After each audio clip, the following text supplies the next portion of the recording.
ভাই আস্তে আস্তে এই শীতকালটা যত পড়ছে, এই সকালবেলা ঘুম থেকে ওঠার জার্নিটা না আরো ওয়াইল্ড হয়ে যাচ্ছে। এমনিতেই আমি ওই সমস্ত মানুষগুলোর মধ্যে পড়ি যাদের শুধু গায়ে নয়, মনে প্রাণে হাড়ে রক্তে মাংসে সব জায়গায় ঠান্ডা লাগে, আর তার উপর দুনিয়ার সব দুঃখ কষ্ট যন্ত্রণা বেদনা একদিকে, আর শীতকালে সকালবেলা তাড়াতাড়ি ঘুম থেকে ওঠার দুঃখ কষ্ট যন্ত্রণা বেদনা আর একদিকে। প্রথমত আমাকে ঘুম থেকে উঠতে হবে, দ্বিতীয়ত শীতকালের সকাল, তৃতীয়ত রাত্রিবেলা লেপের তলায় যাওয়ার আগে সোয়েটারটা হাতের কাছে নিয়ে ঘুমাইনি। এবার যে লেপের তলা থেকে বেরিয়ে সোয়েটারটা ছুটে গিয়ে নেব, এই যে জার্নিটা, এই সময়টুকু ফেটে হাতে চলে আসে ভাই।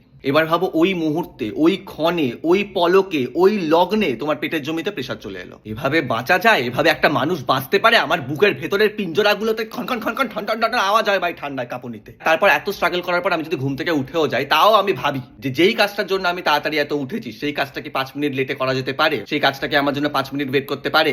If yes, then let's go back to sleep. If not, তাতেও কোনো লাভ নেই ভাই। এমনিতেই ঘুম থেকে ওঠার পর 1 ঘন্টা আমার এমনি লেগে যায় মাথার তারগুলো কানেক্ট হতে, কিরকম একটা নেশাগ্রস্ত ব্যাঙের মতো বিছানার উপর পড়ে থাকি। তো না আমি এপারে না আমি ওপারে, এমনিতেই সেই কাজটা হয় না। তো ঘুম থেকে ওঠার ব্যাপারটাই পুরো স্ক্যাম একটা। আমি চাই শীতকালে পুরো শীত ঘুমে চলে যেতে ভাই। পুরো শীতকালে রোদ উঠলে উঠবো ঘুম থেকে, না হলে আমি শীতকালে ঘুম থেকেই উঠতে চাই না। শীতকালে ঘুম থেকে ওঠাটা নিষিদ্ধ করে দেওয়া উচিত।